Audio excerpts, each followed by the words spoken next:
Hi, my name is Danny Brown. I'm the CEO of Myriad Real Estate Group, and today we're going to talk about why your home isn't selling. So the first thing you want to do is pricing and make sure that your home is priced accurately. To see how to price your home accurately, I did do a previous video, so we'll make sure to link that below, so check out that video. One of the biggest things and influences that has to do with pricing, and a factor that you can't really control, is the location. And does the home locate, is it near a school? Does it back to a major road? Does it back to a grocery store, commercial? Those things have a huge impact on the overall value of the home, and you have to be way more aggressive in your pricing because of what's called functional obsolescence, because of those issues that affect the location in a negative way. And you have to be pretty dramatic. It's not like $10,000 less than your neighbor across the street. It's like 25% less than your neighbor across the street that doesn't have that same problem that your home does. So it requires you to be more aggressive in that pricing, and it's gonna take twice as long to sell too, because that pool of buyers that's willing to back to something funky like that is a lot smaller than the pool of buyers that is not willing to back to that. So you have less people to choose from when you're in that situation. And so you have to give those buyers a discount, and usually that means them getting into a neighborhood that they couldn't otherwise afford, and so they're willing to deal with that functional obsolescence. Number two is presentation. So you want to make sure that the home is presented as in the best light it possibly can be. So that is hiring a professional photographer. That is depersonalizing the interior of the home.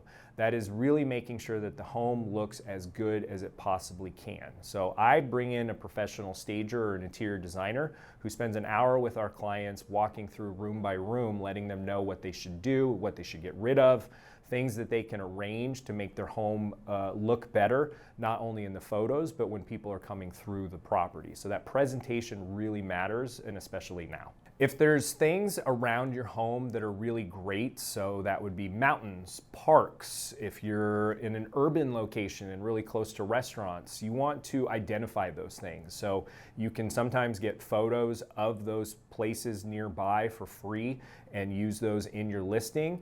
If you can't, I recommend having the photographer get those. I also recommend drone shots in those situations. If you've got an amazing backyard, have a drone come in and really capture that. It's really hard to see those things from the ground, and for a photographer to really capture those when they're standing there. So a drone does a really good job of showing those things off. And the reason presentation is so important is that shopping for homes is a lot like Tinder these days, where people are just swiping on the photos, and if you can't capture them within the first 3 to 5 photos, they're on to the next house. So it's really important to put the best features of your home first before going into a photo tour. So we always start with the best attributes. So if that's the backyard, we're honing in on the backyard. If that's the kitchen, the master bathroom, right? We all know kitchens and bathrooms sell homes. Most buyers want to see those things. So we want to feature those photos at the front, so we're front loading it, so that we can hopefully get people off their couch, off their iPad and their iPhone, and actually into your home. The third one is going to be advertising. So you want to make sure that you get as many eyes on your home as you possibly can. So I believe that the greatest tool for selling a home is obviously going to be the MLS. If you upload a property into the MLS, it is going to push it out to all the different corresponding websites that exist. So that's Zillow, Trulia, Realtor.com, Redfin.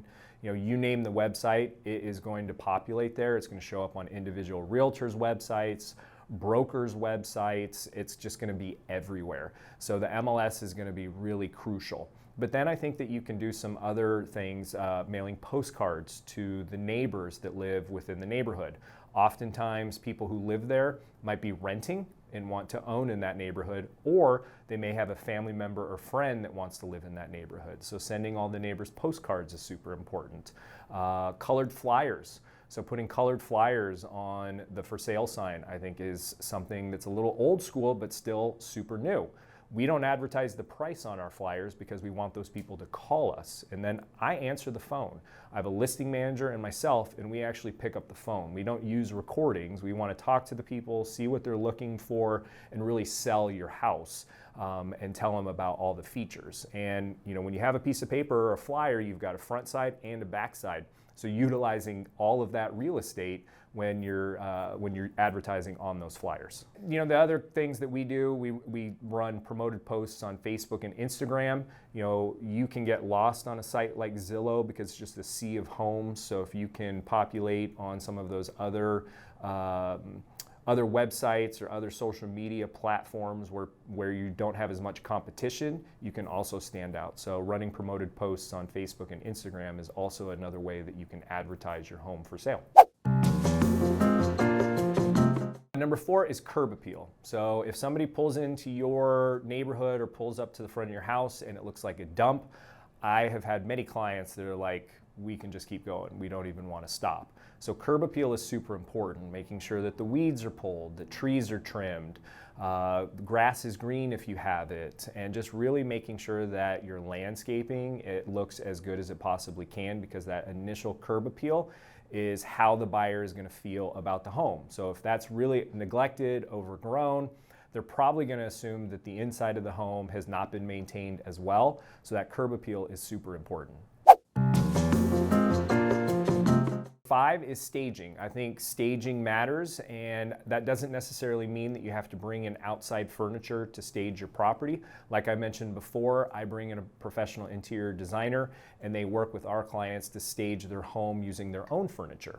Now, if you have a home that is vacant, you don't necessarily need to stage it. It's very expensive to do. But if you have unique spaces that people can't envision what to do with, then I absolutely think that staging, especially those rooms, are super important.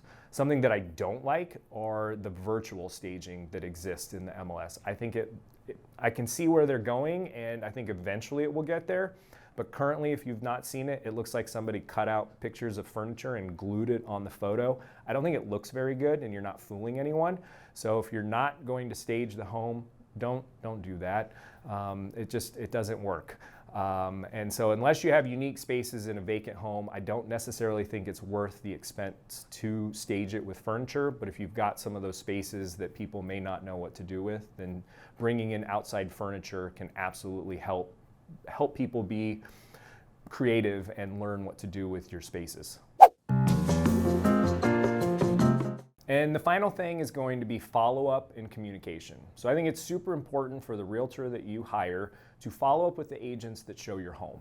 We use a system that shoots an email to the buyer's agent immediately upon showing your home, and it's a survey. It's a series of questions that they will hopefully answer, and then you and I, our clients, receive it as soon as they do.